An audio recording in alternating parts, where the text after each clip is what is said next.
સમાચાર રાજ્યમાં ચોમાસાના માહોલ વચ્ચે ગાંધીનગરમાં બેઠક એસીએસ રેવન્યુ જયંતિ રવિના અધ્યક્ષસ્થાને મળી બેઠક ભારે વરસાદની આગાહી વચ્ચે પ્રી મોન્સૂન પ્લાન અંગે ચર્ચા સંબંધિત વિભાગોની તૈયારી અંગે બેઠકમાં સમીક્ષા મહાનગરપાલિકાની તૈયારીઓની અંગે પણ સમીક્ષા કરી પાણી સંભાળીને વાપરજો ભાવનગરમાં કાલે 40% વિસ્તારમાં પાણી કાપ નાવડા ખાતે શટડાઉનને લઈને પાણી કાપ તમામ પમ્પિંગ સ્ટેશન બંધ રહેવાને કારણે પાણી કાપ તરસમિયા તખ્તેશ્વર નારી ફિલ્ટર આધારિત વિસ્તારોમાં પાણી કાપ અકવાડા ઘોઘા રોડ કાળિયાબીડ ઘોઘા સર્કલ ચિત્રા સહિતના વિસ્તારોમાં આવતીકાલ રહેશે પાણી સપ્લાય ઠપ તો ભાવનગરથી આ મહત્વના અને મોટા સમાચાર કે જ્યાં આગળ પાણી ફિલ્ટરને લઈને આ પરિસ્થિતિ થઈ હોવાની જાણકારી છે પાણી કાપ આપવામાં આવ્યો છે જે અનેક વિસ્તારોમાં પાણી સપ્લાય જે છે તે ઠપ રહેશે ફરી એક વખત આપને જણાવી દઈએ કે જે શટડાઉનને લઈને કામગીરી છે તમામ પમ્પિંગ સ્ટેશન બંધ રહેવાને કારણે તરસમિયા તખ્તેશ્વર નારી ફિલ્ટર આધારિત વિસ્તારમાં પાણી કાપ છે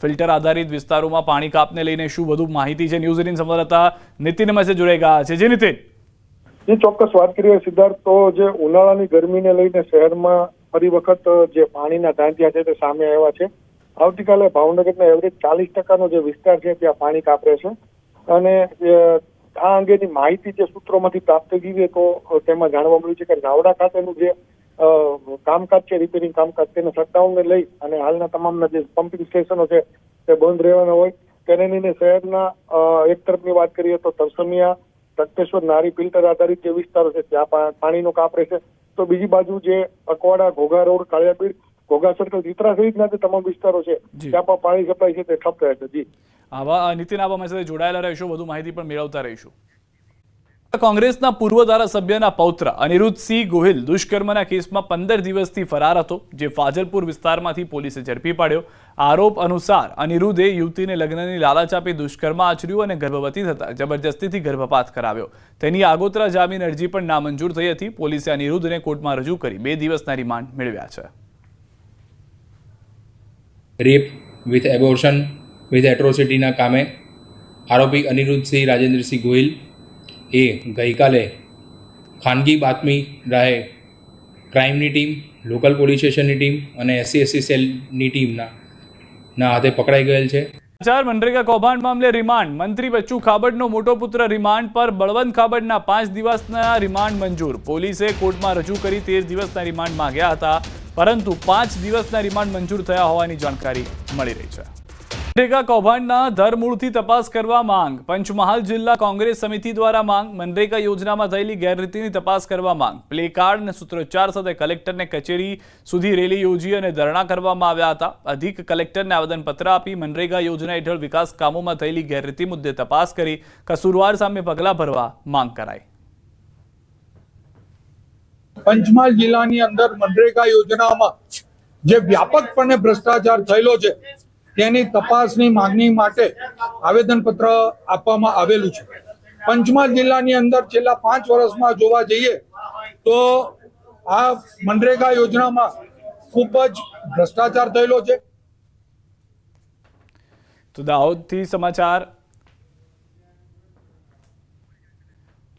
તો હાલમાં મનરેગા કૌભાંડની જે વાત છે પંચમહાલ જિલ્લા કોંગ્રેસ સમિતિ સ્પષ્ટ કહી રહી છે કે જે પણ તપાસ થાય તેના મૂળ ક્યાં સુધીના છે તે પણ તપાસવામાં આવે નવસારીમાં ભ્રષ્ટાચારના આરોપનો નવો પરપોટો ફૂટ્યો છે બિલીમોરામાં કરોડોના ખર્ચે બનેલા સ્પોર્ટ કોમ્પ્લેક્સની કામગીરીમાં ભ્રષ્ટાચાર થયા હોવાના લાગ્યા આરોપ 5 વર્ષ પહેલા કામગીરી શરૂ કરાઈ 3 કરોડનો ખર્ચ કર્યો તેમાં પણ સ્પોર્ટ્સ કોમ્પ્લેક્સની કામગીરીને લઈને ઉઠ્યા અનેક સવાલ સામાન્ય વરસાદમાં પણ દિવાલોમાં ભેજ આવી ગયો અને કેટલીક જગ્યાએ તો દિવાલોમાં તિરાડો જોવા મળી એટલું જ નહીં પાણીનો યોગ્ય નિકાલ ન થતા પણ સવાલો ઉઠી રહ્યા છે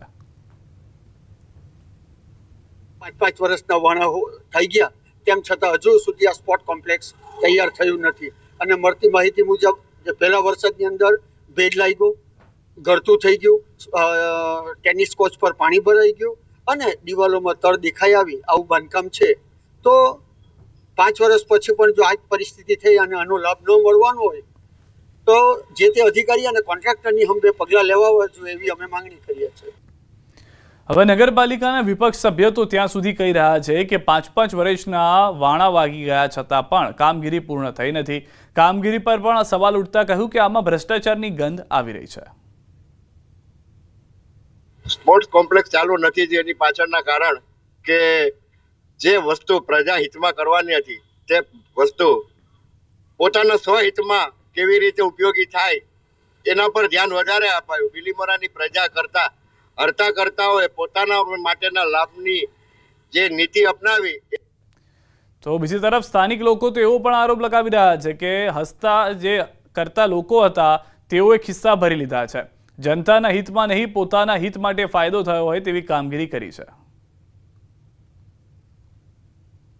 સ્પોર્ટ્સ કોમ્પ્લેક્સમાં અધૂરું કામ તો કહી શકાય તો એક લિફ્ટ લગાવવાનું બાકી છે અને નાની મોટી કંઈક મેન્ટેનન્સમાં હશે એ એન્જિનિયરને બોલાવીને ચેક કરાવી લઈએ અને એ પણ કરાવી દઈશું. અને એક જીમના સાધનોના અત્યારે ટૂંક સમયમાં આવી જશે. નાની મોટી કોઈ ખામીઓ હશે તો તે પણ કરાવી લઈશું, આવું બોલ્યા છે નગરપાલિકા પ્રમુખ. હવે સૌથી મોટી વાત તો એ છે કે કરોડો રૂપિયાનો ખર્ચ કર્યો, હજુ કામગીરી પૂર્ણ પણ નથી થઈ, હજુ તો ચોમાસું પણ નથી આવ્યું, ત્યાં તો તિરાડો પડવાનું શરૂ થઈ ગયું છે. આવી કામગીરી કેમ કરાય? જો કોઈ મોટી દુર્ઘટના સર્જાય છે તો કોણ જવાબદાર? આવા અનેક સવાલો છે જેના જવાબ બાકી છે. નજર કરીએ, કડી બેઠક પરથી ત્રણેય ઉમેદવારોએ ભર્યા છે ફોર્મ ભર્યા બાદ ત્રણેય ઉમેદવારોનો જીતનો દાવ. કોંગ્રેસના ઉમેદવાર રમેશ ચાવડાનો દાવ. હિતુ કનોડિયાને હરાવ્યા હતા, તેના 5 ગણા મતથી હરાવીશું. ભાજપ મોટા માર્જિનથી જીતશે, રાજેન્દ્ર ચાવડાએ એક વાત કરી છે. ભાજપ કોંગ્રેસ બંનેને હાર આપીશ તેવું જગદીશ ચાવડાએ કહ્યું છે.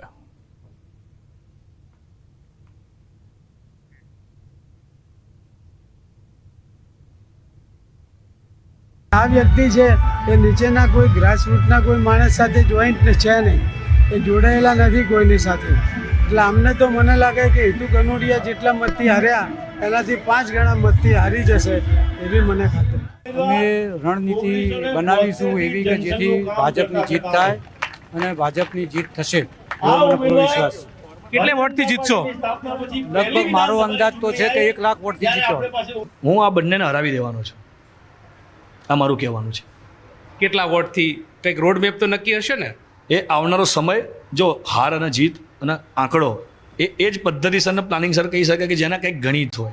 સગીરા અપહરણ કેસમાં થઈ શકે મોટા ખુલાસા. પોલીસે 3 લોકોની કરી ધરપકડ. પાડોશી દંપતીએ સગીરાને લલચાવી ફોસલાવી રાજસ્થાનના યુવક સાથે લગ્ન કરાવી દીધા હોવાનું આવ્યું સામે.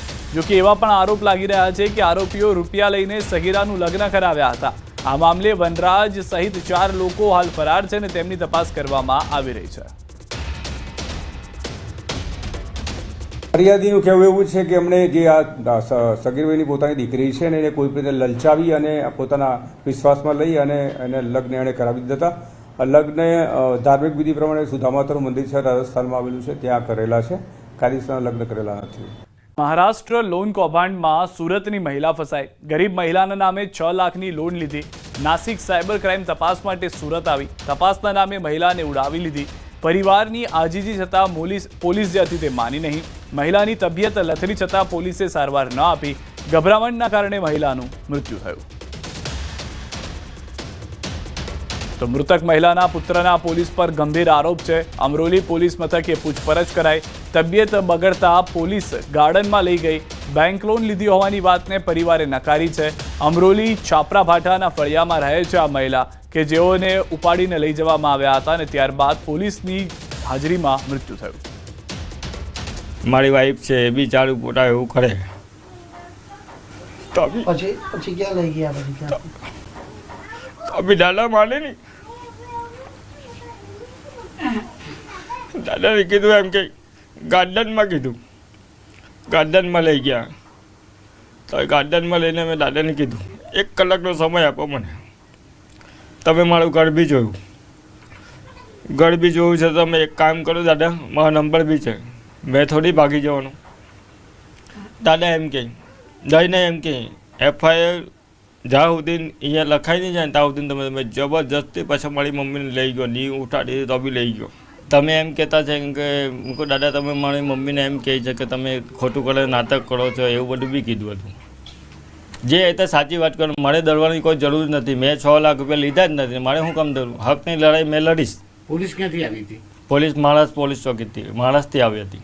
સુરતના અમરોલી છાપરાભાટા રોડ ખાતે રહેતા મીનાબેન મોહનભાઈ રાઠોડનું આ ઘર છે અને આ ઘર ઉપર 6 લાખ રૂપિયાની લોન લેવામાં આવી હતી અને સાયબર ફ્રોડની વાતને લઈને મહારાષ્ટ્રની નાસિક પોલીસ સુરત આવી હતી.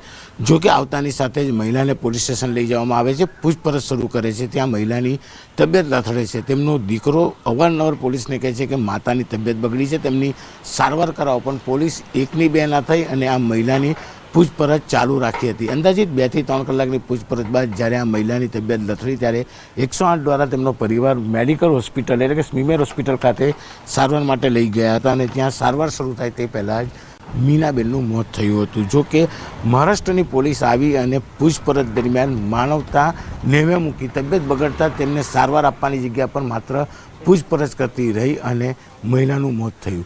મહારાષ્ટ્રના નાસિકમાં 6 લાખ રૂપિયાની બેંક લોન કૌભાંડની લઈને પોલીસ તપાસ કરવા આવી હતી, પણ ઘર જોતાં ખ્યાલ આવે છે કે મહિલાએ લોન લીધી નથી અને તેમના નામે મહારાષ્ટ્રમાં કોઈ લોન લીધી અને ફ્રોડ કર્યા બાદ પોલીસની તપાસ સુરત પહોંચી અને પોલીસ તપાસમાં પોલીસની બેદરકારીએ તબિયત લથડી અને મહિલાને મોતને ભેટો થયો. કોરોનાએ પકડી રફતાર. અમદાવાદમાં કોરોનાથી 2 લોકોના મોત થયા. અમદાવાદમાં 24 કલાકમાં 50 કેસ નોંધાયા. શહેરમાં કોરોનાના કુલ 197 એક્ટિવ કેસ છે.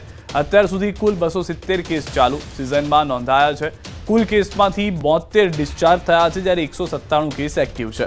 મધ્ય ઝોનમાં 4, પશ્ચિમ ઝોનમાં 53, ઉત્તર પશ્ચિમ ઝોનમાં 61, દક્ષિણ પશ્ચિમ ઝોનમાં 37, ઉત્તર ઝોનમાં 4, પૂર્વ ઝોનમાં 16 અને દક્ષિણ ઝોનમાં 22 કેસ નોંધાયેલા છે. અમદાવાદમાં જે કોરોના વકરી રહ્યો છે, 24 કલાકમાં 50 કેસ નોંધાતા એ વાત તો સ્પષ્ટ છે કે હજી પણ તમામ લોકો તકેદારી નથી રાખી રહ્યા. ખાસ કરી અને જે સોશિયલ ડિસ્ટન્સિંગની સાથે માસ્ક પહેરવાની વાત હતી તેનો અભાવ હાલમાં મુખ્ય કારણ માનવામાં આવી રહ્યું છે કે લોકો માસ્ક પણ નથી પહેરી રહ્યા, મોટી સંખ્યામાં ભીડમાં ભેગા થઈ રહ્યા છે, જેના કારણે આ પરિસ્થિતિનું નિર્માણ થયું હોવાનું માનવામાં આવી રહ્યું છે. તો અમદાવાદમાં 24 કલાકમાં 50 કેસ જે નોંધાયા છે તેમાં કુલ 197 એક્ટિવ કેસ શહેરમાં હવે થઈ ગયા છે, જે 50 કેસ વધારે નોંધાયા તેના કારણે અને કુલ કેસનો આંકડો 270 પહોંચી ગયો છે.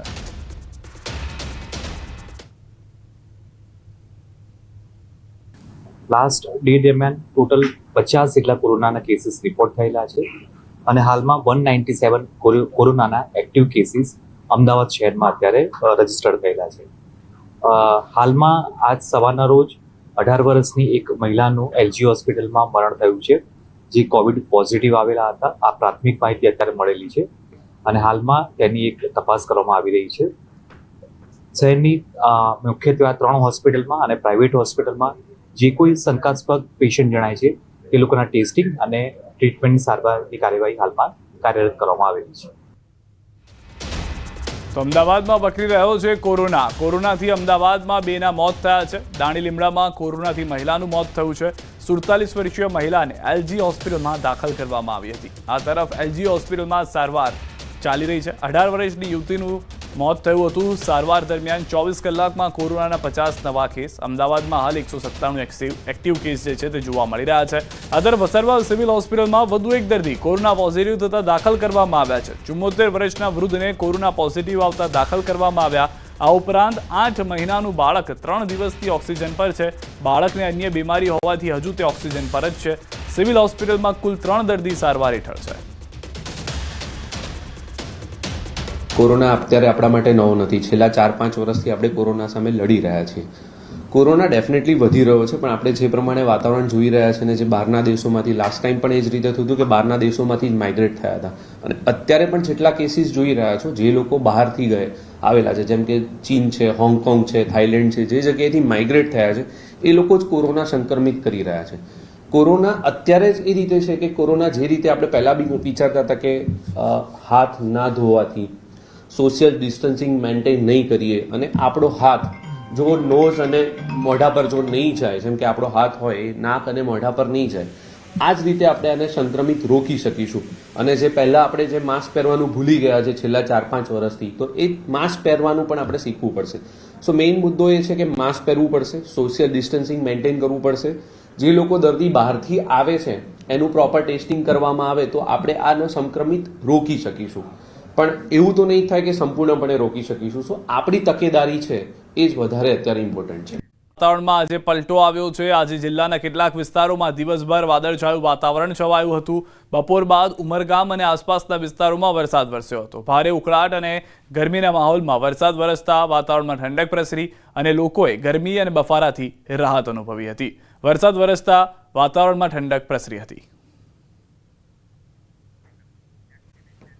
પંથકમાં વરસાદી માહોલ. 2 દિવસ વિરામ બાદ અચાનક વરસાદી માહોલ. અનેક વિસ્તારોમાં પવન સાથે વરસ્યો છે વરસાદ. ટાવર બજાર, જારુલા વાગા, જૈન વાગા, એસટી ડેપો, રાધે કોમ્પ્લેક્સ વિસ્તારમાં વરસાદ. આસપાસના ગામોમાં પણ વરસાદી માહોલ.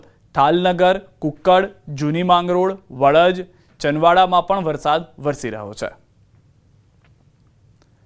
સેમીફાઇનલની જેમ આઈપીએલની ફાઇનલ મેચમાં પણ વરસાદનું વિઘ્ન આવશે. અમદાવાદમાં આવતીકાલે પંજાબ અને બેંગ્લોર વચ્ચે રમાનાર આઈપીએલની ફાઇનલ મેચમાં વરસાદ વિલન બની શકે છે.